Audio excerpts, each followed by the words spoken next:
Taking our conversation ahead, H-1B, right? When we move ahead from F1, the traditional path for most of the Indian families is apply for a university, you do an F1, you get into H-1B, and then keep waiting, keep hoping that you would get an extension, you would get a chance to stay and work here and probably fulfill your dreams. From your experience, how does EB-5 stack up against this traditional route, which is F1, H-1B, and probably later? Well, what's really happened now is that traditional route is now a huge part of the EB-5 market. So many of our investors are now families that are on an H-1B, and they've been stuck in the EB-2 or EB-3 backlog for years, and they have no clear guideline or time horizon of when they're realistically going to get a permanent green card. Currently, there's over 1 million applicants between the primary applicant and their dependent family members in the EB-2 and EB-3 queue. So the original applicants came from India or other parts of the world. They've had successful careers here with a company, and their children were born here. And if they lose their status, they're in a really tough situation. So that community has really become a huge part of the EB-5 investor base now, because once you have your work authorization and ultimately your green card, you are no longer dependent on your employer to sponsor you. So that really gives EB-5 investors a safety net and options to pursue different job opportunities. And even with an H-1B, even if you love your company, you really have limited flexibility. You have limited flexibility vertically. You know, your job function is very specific. Your role is very specific. That's what your H-1B is approved for. And horizontally, you have no flexibility. You can't just easily apply for any other job unless that other job will sponsor you. So your options are limited. And certainly in many companies across the United States over the last few years, we all know there's ups and downs in the economy. There have been times where there have been layoffs at major tech companies and other industries. And families are scared. You know, what happens if I lose my job? What happens if I lose my sponsorship? So they're really using EB-5 as a lifeline to really give them and their families more permanent status in the United States. Nick, and thank you so much for sharing it in detail.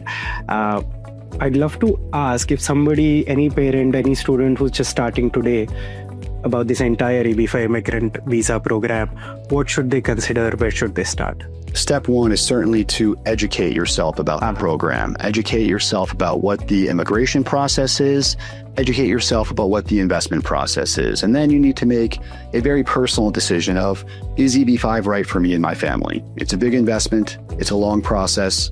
You can get meaningful benefits very quickly, but you are signing up for at least a 5 to 7 year journey in most cases. So a family needs to decide, is this the right journey for them?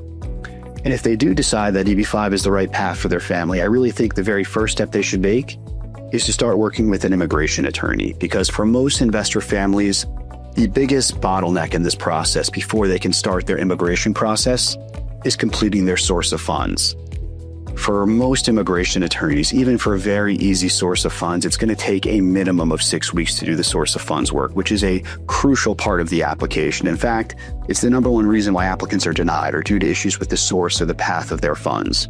So I would encourage people to first decide if they want to do EB-5. Then, if they decide it's right for them, immediately start working with an immigration attorney and start working on your source of funds.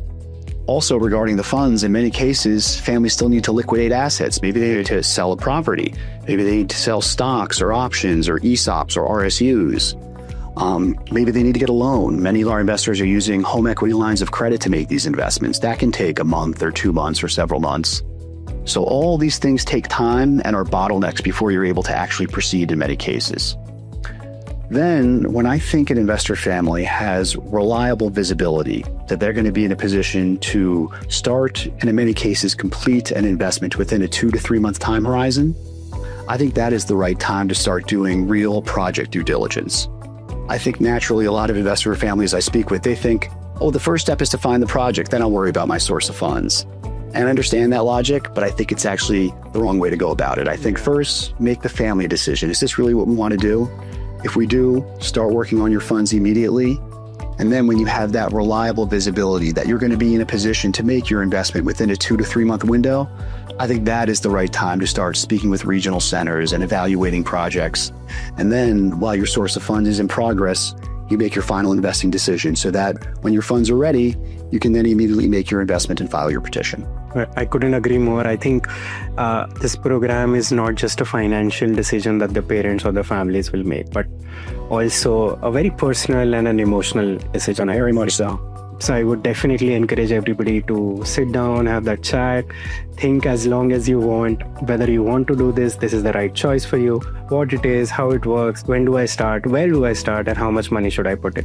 Thank you for sharing all the incredible insights, Nick. I'm sure this has been very helpful for everybody who's watching and want to start their journey in EB-5. If you're thinking about long-term options to stay, live, or work in the US, I think EB-5 is a program that you must explore.